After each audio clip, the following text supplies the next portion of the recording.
Wilder Show podcast. I'm Scott, and that is Lauren. Yes, it is. How are you today, Lauren? I'm okay. How are you? I'm splendid today. Oh. Instagram, find us there. If you want to search Wilder Show Pod, you'll find us and like us and all that. If you want to send us email, just email to podcast@wildershow.com. The Wilder Show podcast drops Tuesdays and Fridays, 6 a.m. Central Time or before on Spotify, Apple Podcasts, iHeart, Amazon, YouTube. Sometimes on the TikTok. So wherever you get your podcast, like, rate, follow, subscribe, and share. And comment, too. That's really helpful if you'll comment. Whatever your platform is, just, comment there. I'm seeing more of that, and that's good. It helps, I like it. It helps push us up to the middle of the pack. And it's nice to keep in touch. It is.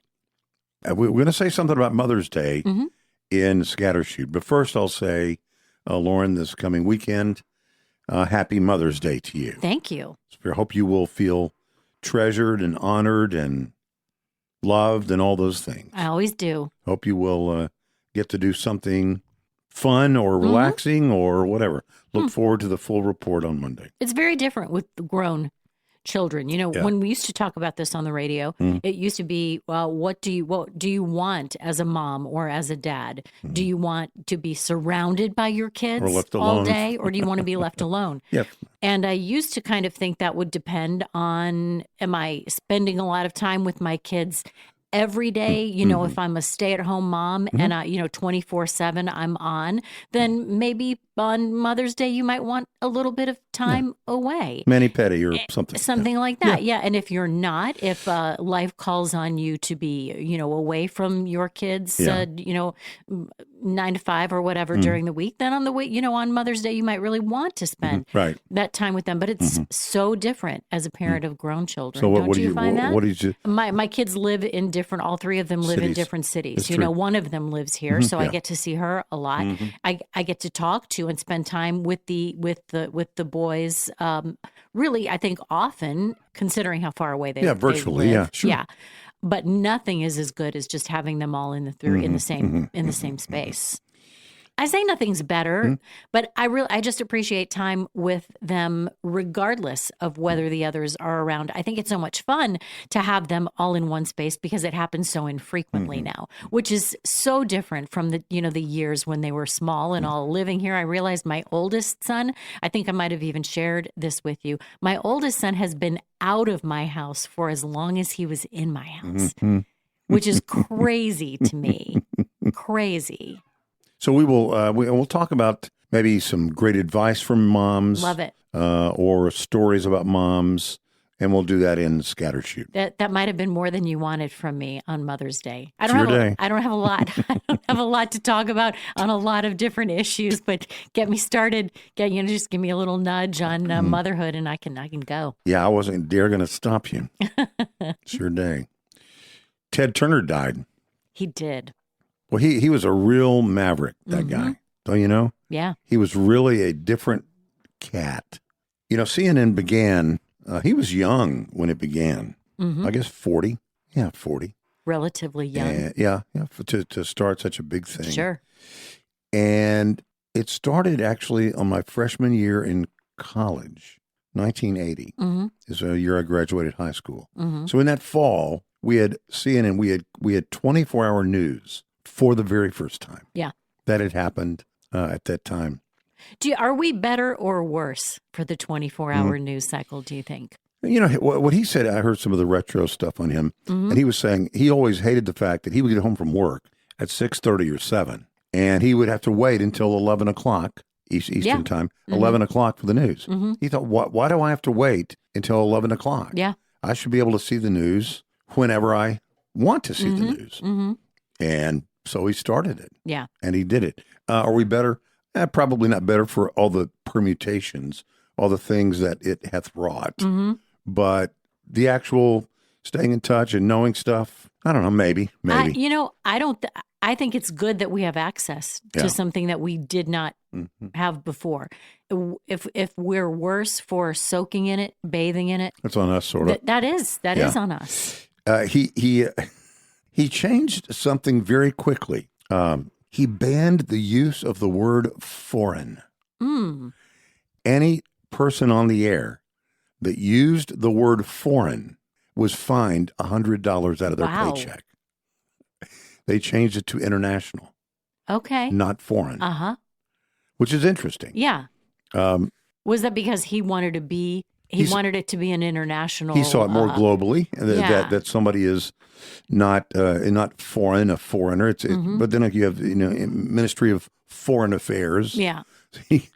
Some anchor was saying that they got in trouble because they introduced someone as from a foreign country as this is so and so Ministry of Foreign Affairs, and the phone rang later, and it was Ted Turner, and he said, "I'm docking you $100." That's not fair. No, and he said that is his title. Yeah. So anyway, but he was serious about it. So he took that seriously. He was also a huge fan of the American bison, or in the common language, the buffalo. In Montana, I think is Wyoming or Montana, his big, huge, massive. I think it's Montana. Yeah, chunk of land, and it became a place for the buffalo. They got me thinking about the buffalo nickel. Have you ever had a buffalo nickel? Maybe. Maybe you've seen it somewhere, but if you held one, you've seen a buffalo nickel. I have one somewhere in a cigar box somewhere, and it's a 1919 nickel, and on one side is an Indian head, and the other side is the buffalo. Wow. Yeah. Where'd you get it? It was in change many years ago. Really? It was in change, and I got it. I was like, hey, that's a buffalo nickel, or an Indian head nickel. And also, interestingly, it doesn't say "In God We Trust." They never put "In God We Trust" on the buffalo nickel. I didn't know that. They said it messed up the design. For real. Really? Yeah, isn't that weird? So there were some coins that didn't have "In God We Trust." And then at some point in, I don't know, 54 or something like that, they all got mandated Can I to have it. Can I digress Sure. for just a minute while we're talking about buffalo nickels and things like that? My mom is going through her house. She's been in her house for nearly 50 years, and she's culling and getting ready to move out of that house. So she's going through a lot of things, and she found this little change bank that I had when I was a kid, a little wooden bank, and it's got mice etched on it. And it says it's a Swiss bank, and it's a piece of cheese and mice. Oh, how funny. And I mean, it was one of those, just a little change bank with a little hole at the bottom and a cork in it, so you could empty it out and then start all over again. And for a moment, I thought, oh, I'm keeping that. I can't let that go. I'm going to have to pass that on to my maybe my grandchildren someday. Sure. And I thought, will we even have change? Will they even know what to do? I should keep it for with sure. You think so? Oh, absolutely. If you won't keep it, give it to me. And I want the changes in it too. There's no change in it right now. It was put away empty. But that'd be great. Absolutely. I would not toss that. I don't. I say keep that that. though to many more things. No, I know. Then I say, No, I let's know. get rid of it. I know. It's hard when you go through things. Ted Turner. So Ted Turner, rest in peace. There is we're going to get to the war in a second. There is a music industry malady that is hitting a lot of singers. Really? Yeah, a lot. It's called Blue Dot Fever. Blue Dot Fever. Have you heard of that? No. Blue Dot Fever. What the heck is that? Well, and it's causing these singers to cancel like bunches of concerts. I mean, cancel. Post Malone, Zayn Malik, Meghan Trainor, Pussycat Dolls. We're doing a little retro thing. Got a case of Blue Dot Fever. Blue Dot is the symbol over the empty seats on the Ticketmaster website. Oh. So that signifies unsold tickets. Got it. So a bunch of artists they don't say they have Blue Dot Fever. But there was such a big demand, in 2021 and 2022, huge pent up demand, right? Because we'd been the closed pandemic. up for such a long time. So when those concert tours came out, then people were like, yes, I will pay. I'm going, I'm going to go. But now they're saying J.R. Lind is a senior writer at Polestar, which is a live music industry trade publication, said now it's a little bit coming back to earth. I did read something about Meghan Trainor recently, and I don't know that much about her, but she canceled a whole world tour. That's why. And well, she said, now I think she has 2 or 3 really young kids. And she said, I just really need to be at home with my family right now. And I kind of thought, obviously, that's not what I've never done anything like that for a living, so I probably shouldn't even comment. But I thought, well, you knew you had the little kids when you planned the world tour, right? I mean, and maybe something happened that, changed the dynamic, but the blue dot fever kind of makes a little bit more sense. It does. Yeah, that's what they say. Big name artists, including Meghan Trainor and those that I talked about, have canceled performances or entire tours. Wow. Because, not selling. I saw also that sometimes, even when maybe the minimum price for a ticket was as low as $50. Wow. Which is not that expensive to get to go to a live big show. And even those were not selling. So anyway, blue dot fever. I think even Jennifer Lopez did that recently. Okay, we talked about Goldie Hawn, right? Yeah. And that story from 60 years ago about how she says she had an encounter with an alien. And we talked about how I think more and more people are going to feel free to talk about this kind of thing, like an alien Me Too campaign. Yeah. All of a sudden, I'm seeing more and more stories about what will be disclosed soon by the government. Old secret files. The president said that people will be very interested in what will be revealed. Now, when he made that announcement, within 48 hours of him making that announcement, there were 17 earthquakes in Area 51. Wow. Area 51 is a part of Nevada desert. Secret Nevada Air Force Base, long associated with the reports of UFOs. Is that an unprecedented number of It is. Earthquakes? And relatively or comparatively shallow quakes, which made a lot of people go, made you go, The cluster ranged in magnitude from 2.5 to 4.4, struck near the base, which is about 80 miles from Las Vegas, according to the U.S. Geological Survey data. We're going to be releasing a lot of things that we haven't, the president said on Wednesday at the White House event, surrounded by NASA astronauts. I think some of it is going to be interesting, very interesting to people, he said. It was just last month that the president was at that TPUSA event. Right. And he talked about it also. Talks about UFO info being released when he was in Phoenix. The first releases will begin very, very soon. So you can go out and see if that phenomenon is correct. You'll figure it out, the president said. There is speculation that it was not earthquakes. That all happened within 48 hours of the president announcing, we're going to release the stuff, the secret files about aliens or about UFOs from Area 51.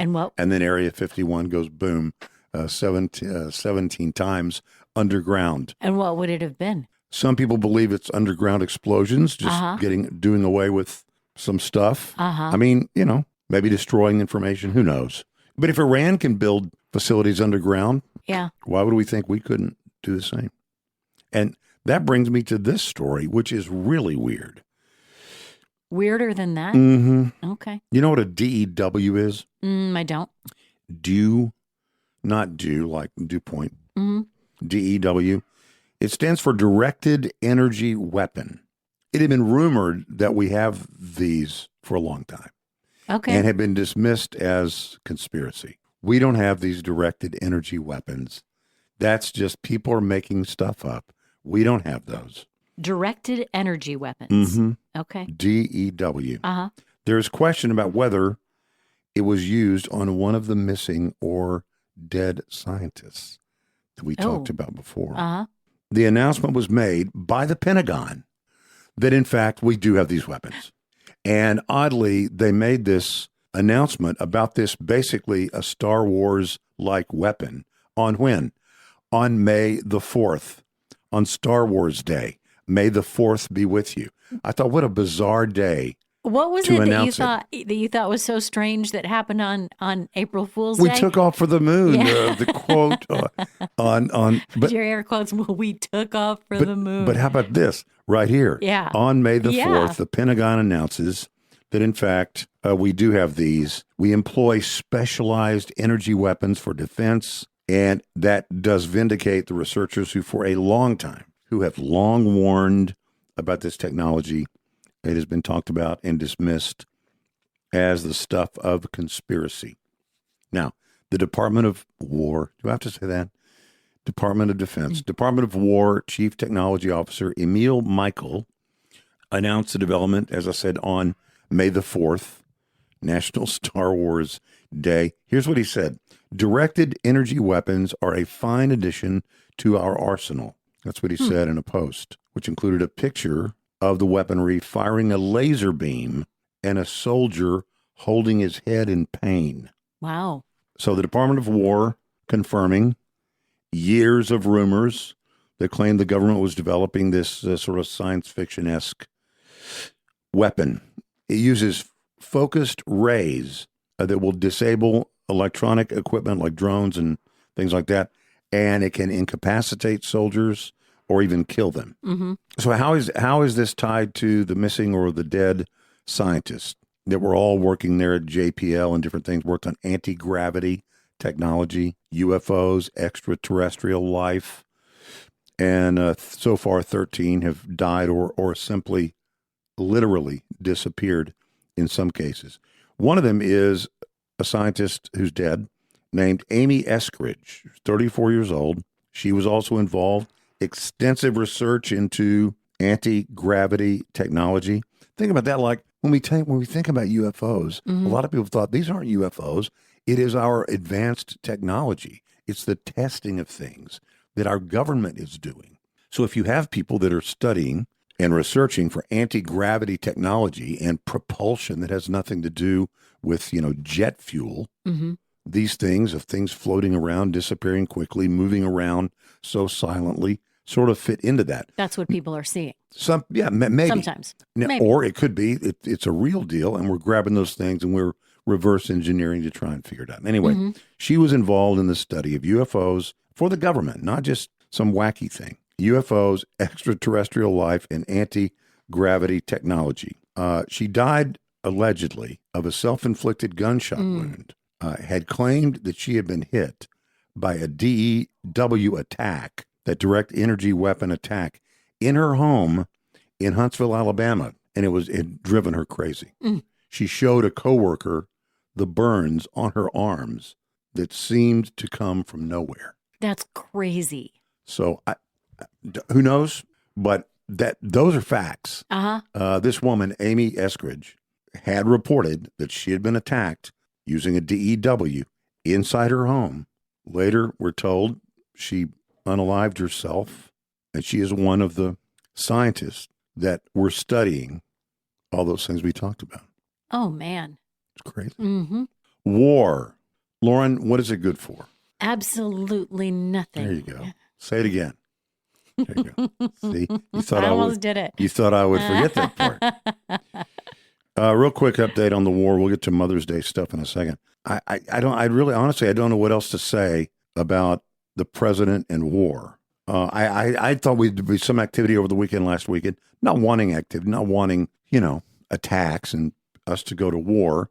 But we talked about you can't keep threatening and doing nothing. Anyway, I think I said at the time this weekend or within a week, we're now coming up to the end of that time. Now people are saying, hey, maybe this weekend or within a week. Here's what's happening. There is a one-page memorandum of understanding. So that's not a peace deal. It's a one-page memorandum of understanding. And all it is it'd be like you and I, if we had some disagreement about something. And I said, okay, let's get together and let's sort of hash this out. Here are the things. Here are the things we're going to talk about. We're going to talk about this and this and this, and here are my must-haves, and here are my can't-dos. And then I show it to you, and you either say, yeah, I can live with all that. You've noted correctly my must-haves and my can't-dos. So yeah, let's do it. Then it begins a 30-day negotiation period, during which anything can happen. It can all fall apart. Meanwhile, by the way, people are still producing $20,000 drones that have shut down the whole world. Anyway, the president has a trip to China that you recall was supposed to have done before, and it was canceled because of the war. And so a lot of people thought this will probably be wrapped up. I think if it's not fixed, especially after all of his 4 to 6 week war, and here we are in the 9th week or 10th or whatever it is. You're sending a weakened president over to meet with the leader of China at a time when China wants to do their mayhem at Taiwan. Right. It's just not good. I guess you want the president to go, but I'd rather this be resolved. But, we've dug a hole, and I don't know where we're going from here. The next thing is the president has, right after that, I think it's in June, don't we have the FIFA World Cup? We do. So we're still going to be at war when the World Cup is going on? Why is it worse to be at war during the World Cup festivities than any other time? Well, I think part of the thing is there has been a threat to boycott. If we're still at war, is there a reason for teams from some countries to boycott the event? Mm-hmm. And then, of course, the cost of living is going up. Sure. People that want to go to see or travel to see a soccer match, maybe they don't have the money to do it. Right. Ticket prices are crazy. I know. So hopefully by then it's going to be over. But again, we're on the 10th week of a 4 to 6 week war. I think a lot of people thought it would be over by now.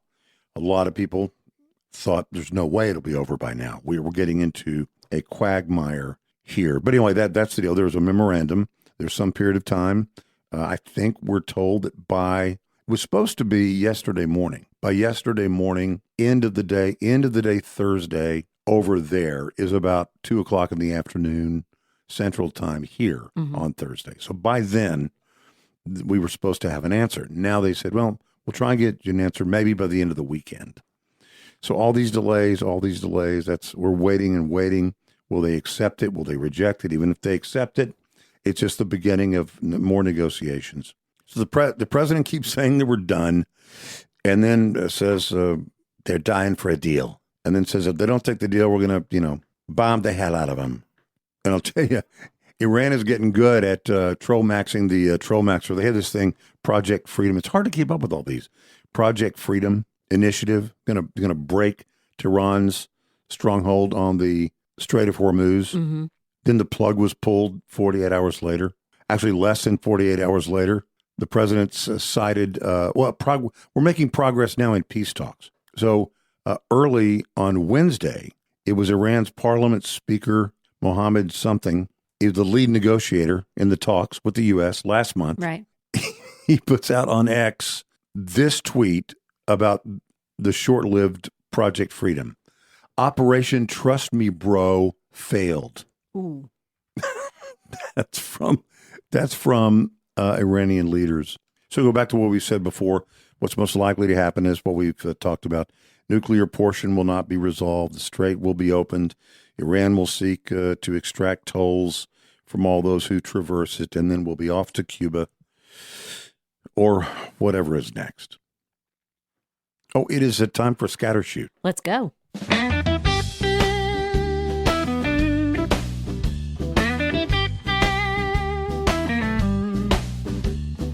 Wilder Show Scattershoot. All right. Mother's Day. Mm-hmm. Lauren, Mother's Day. Just a couple of days away.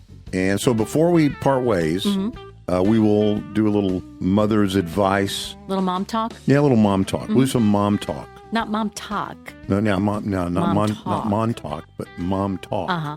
We'll do that coming up before we part ways. But anyway, happy Mother's Day to all the moms. Mm-hmm. Thank you. So happy Mother's Day again to all the moms. Mm-hmm. Pope Leo, he's just like us. Pope Leo is just like, okay. In what way? That's interesting. So if he is just like us, that means we are just like him. No. We are equal, right? Not necessarily. A equals B, but B does not equal A. It's kind of like that, yeah. Okay. Mm-hmm. So recently, the Pope moved, right? I mean, he changed addresses when he became the Pope. Moved from wherever he was. Yeah, so you've got to take care of all of those same things. Yeah. You have to change the address on your account at the bank. Yeah, and has to get the pod out there in front of the Vatican and unload it. I didn't even think about that. How long it's been there. How long are you going to leave that pod there? Uh-huh. I thought that pod was only going to be there a week.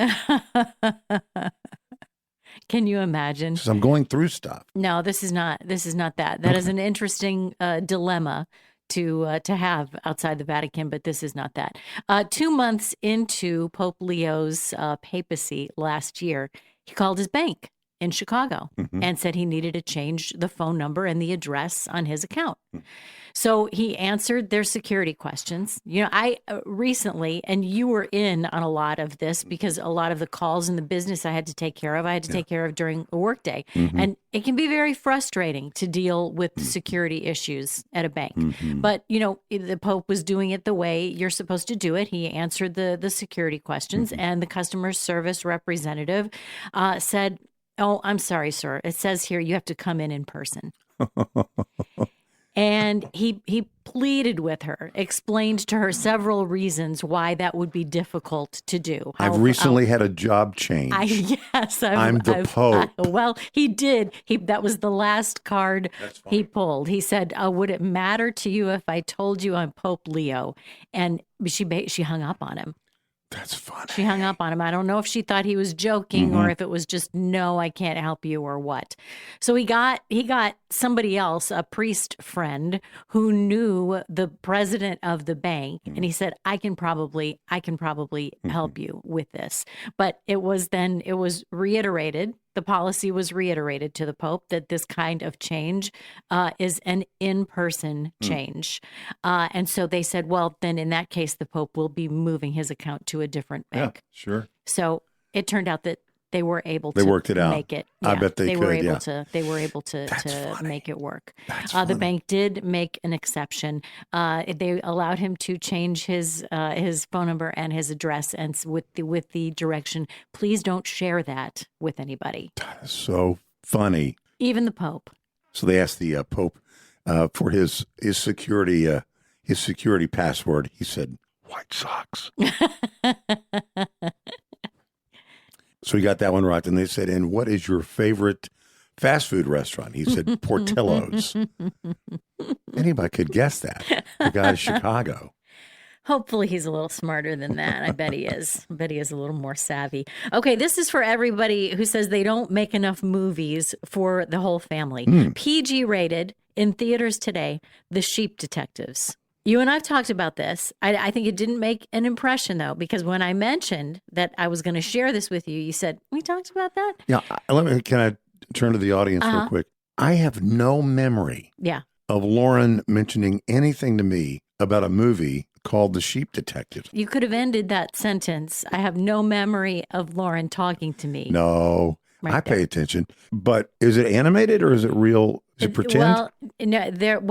Sheep don't really talk, so there is some amount of animation to it. But they're not real sheep. They're not real sheep. Oh, You've got to see the trailer. Okay, I'm gonna have to share the trailer with you. Can I ask you a question? Yeah. Have I seen the trailer? I kind of thought you did see the trailer. Oh, no way. I really thought you did. All right. It's the parallel universe. That's I don't know. That's the Bizarro Scott. I don't know. Or somebody. It wasn't me. Go ahead. I don't know. There are talking animals, and I know that sounds kind of kid forward. I've seen the trailer a few times. Most recently, I saw it in the theater when I went to see Ryan Gosling in the Movie Stars movie, and I was with 4 other adults, no kids. I genuinely laughed out loud at the trailer. It looked really entertaining. Real people: Hugh Jackman, Emma Thompson, Nicholas Braun. You know who Nicholas Braun is. He's from the Awful Kids, Awful Dad, Succession. He's cousin Greg, the tall guy. Oh, the tall guy. In Yeah. Succession. Yeah. So the closer that we've gotten to the release of this movie, though, and the more that I've read and seen about the film, the better I feel about recommending it before I've even seen it, because. So guess who the voices of the sheep are? Now, it tells you a lot about a movie if you know the caliber of people who are involved in it, right? The caliber of people who read the script and said, yes, I want to do that. Julia Louis-Dreyfus. Love her. Bryan Cranston. Love him. Regina Hall. Patrick Stewart. Come on. It was written for the screen by Craig Mazin. Okay. You know what else he wrote? It was adapted from a novel. He wrote Chernobyl. Oh, love that. So he's no slouch. Yeah, he's a good guy. Other things too, but Chernobyl is a recent, highly acclaimed thing. It's been in the works for 20 years. It took him nearly a decade to secure the rights to the novel. and then all the work to getting it produced. I mentioned Hugh Jackman. He's an isolated but kind shepherd in the English countryside, where all the shepherds, I'm sure, look just like Hugh Jackman. Wolverine. He reads the animals, his sheep, murder mysteries at night.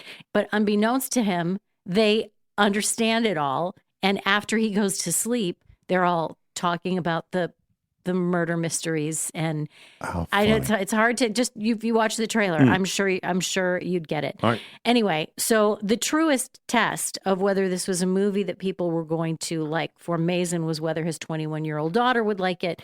Said she's a typical 21-year-old. He's been working. I told you it's taken 2 decades to get this made. Yeah. So he's been making this movie virtually her entire life. Working on it for her whole life. He said she's very free with her criticism. She will always tell him exactly what she feels. And he said at the end of the movie, both his daughter and his wife were sobbing, happy messes. Okay. And it needs a little hype. It opens, like I said, today, but it's only expected to have a box office, an opening weekend box office in the $10 to $15 million range. But like Craig Mazin says, it's been underestimated at every step of the way. And he said, low expectations, sometimes a gift. But like I said, it's rated PG, kids and adults. Okay. And if you are someone, like I think we all tend to be, who says, why don't they make movies for the whole family go support anymore? one. Yeah, go support one. Take the family out to see it and have a good time. And I would love to know what you think of it. I actually might try to see it this weekend. I think that would be really fun. Podcast at wildershow.com. If you see The Sheep Detectives, let us know what you think. And Lauren, if I see the movie, I want you to tell me later what I thought of it. Because you really should watch the trailer. Another thing, I've seen the trailer several times. It's not like I was surprised when I saw Julia Louis-Dreyfus and Bryan Cranston. I did not recognize their voices from or anybody. Who else did I met? Regina Hall and Patrick Stewart. I didn't recognize their voices. Yeah. I know that we're celebrating moms this weekend, and we're going to talk some about moms before we part ways today. But my dad, we used to ask him what he wanted for Christmas or for his birthday. Okay. And after a while, we would ask him only because we knew what the answer would be. He would always tell us he wanted peace of mind, which is not really. Yeah. It's harder to get your hands on that than it is another tie at the department store or some little tchotchke for dad. I know at one point I drew a picture of a brain, and I said it was peace of mind, PICE of mind. I think he got a little bit of a kick out of that, but my dad, quite an interesting character, always wanted peace of mind. And it turns out that most Americans would pay a lot for peace of mind. We're short on peace of mind right now. In fact, most of them said that they would be willing to spend the majority of their paycheck on peace of mind. What's peace of mind worth? If you want to put a dollar amount on it, people said they'd pay an average of $21,000 a year for the guarantee that they could afford groceries and medicine. Just give me the guarantee that I will be able to pay what I need to feed my family and make sure that we have to take care of ourselves when we're ill. They'd pay $21,000 a year for that. Never having to worry about losing their job came in second, $19,800 annually. They would pay to be sure that they were not going to lose their job. How about never having to face a surprise medical bill or a big copay or something like that? $16,400. They said they would be willing to pay for that. All these things are. I mean, obviously, it's not possible, but these things are interesting because each of them is give me what I expect. You could surprise me, but not in a bad way. It's like I don't mind surprises, but not a bad surprise. Yeah. What would you give up to? I would give up half my money if I knew that the rest of the money would be enough to do all the things that I need to do or whatever. I don't want anything for free. It's like you said, I don't want you to give me anything. I just want the peace of mind to know that I will be able to afford whatever comes up, that it's not going to put me in debt. It's not going to break us. Some surprise, medical bill is not going to put us in the poorhouse. What would you pay for peace of mind? If you could put a dollar amount on peace of mind, what would you pay? And those are the categories. Those are the categories. In the health category, I would pay this. In this, it would be that. The average American spends nearly half of a monthly paycheck within the first 2 days of receiving it.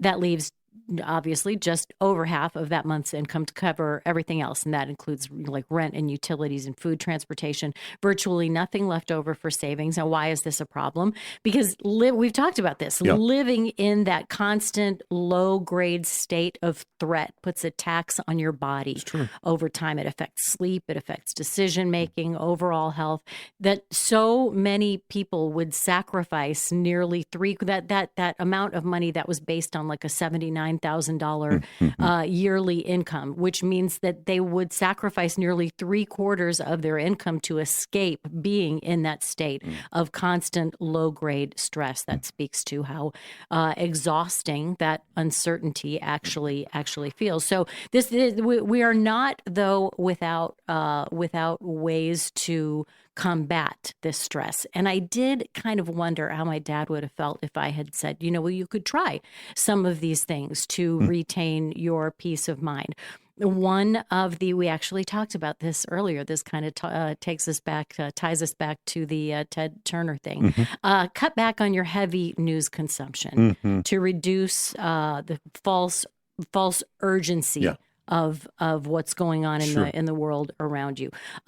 Daily routines. Build in daily routines to signal safety to your body. A workout, some fresh air, a little maybe a walk. This is the thing that if I told my dad this, he would think I was absolutely crazy. I think this is a little crazy.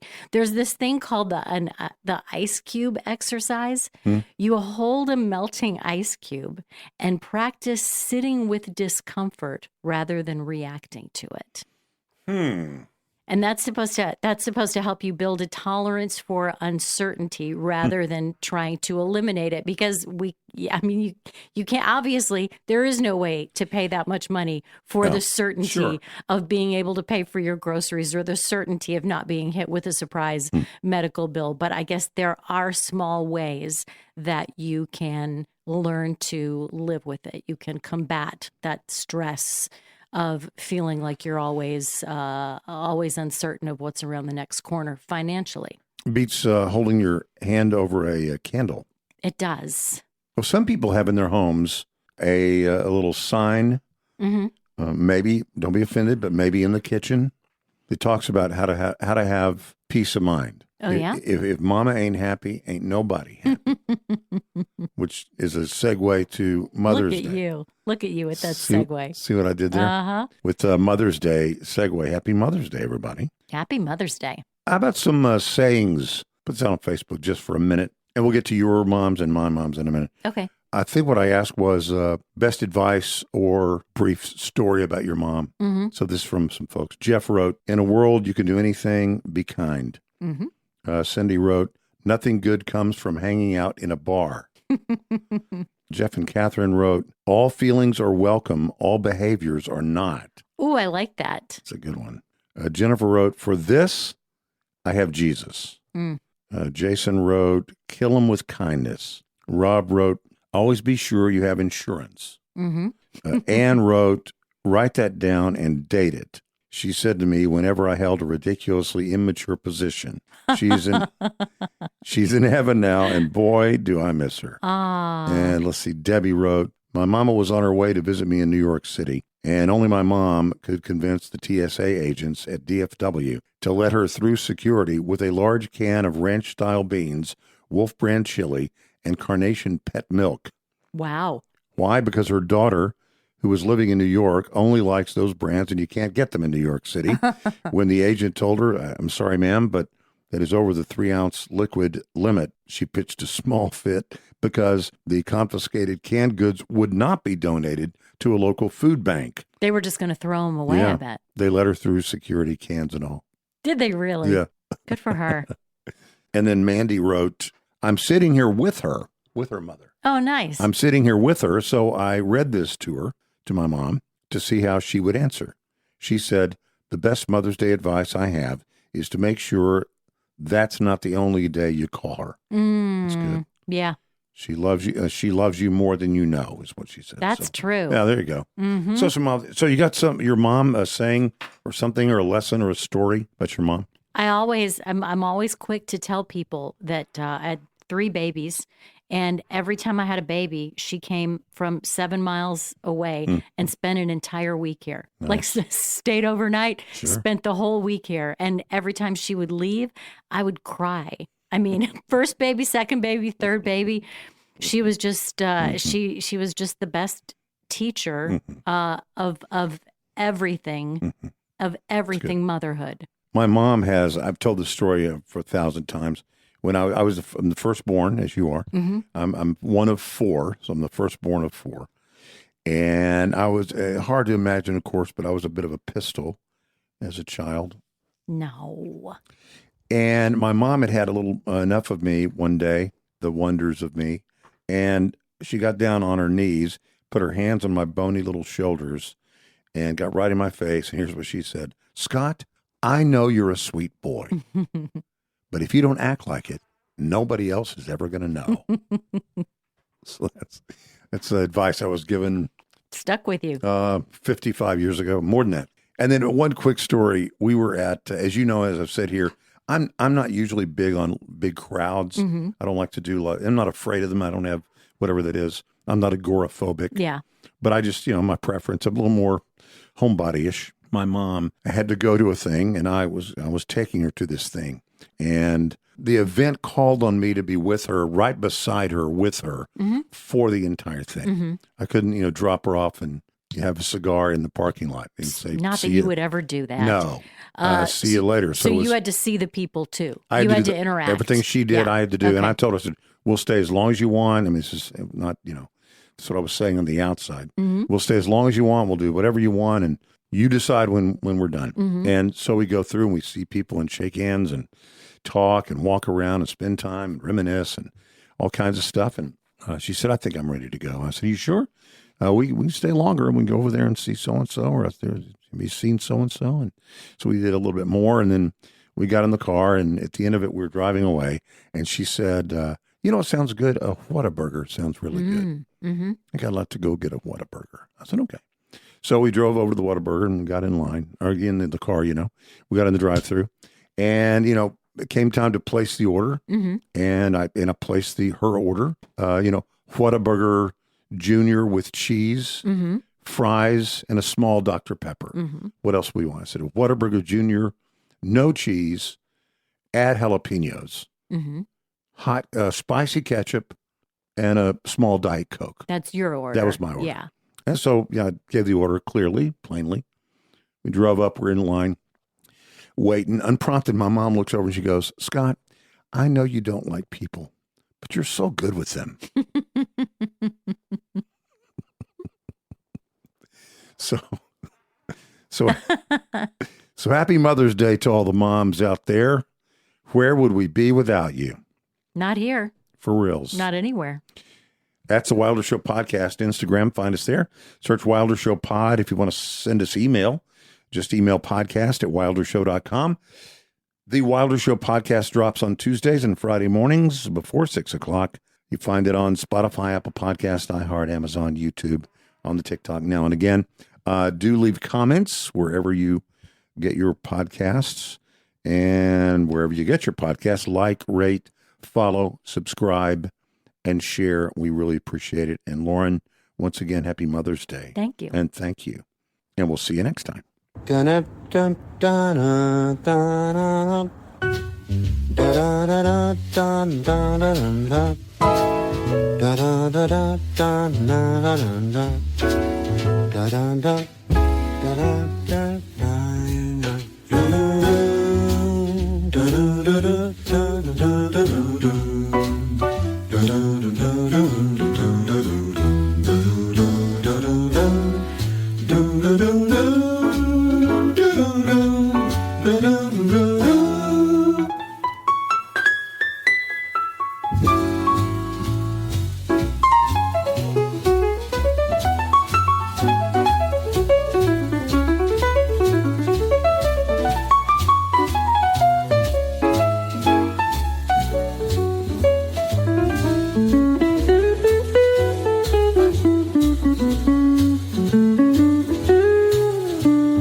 Do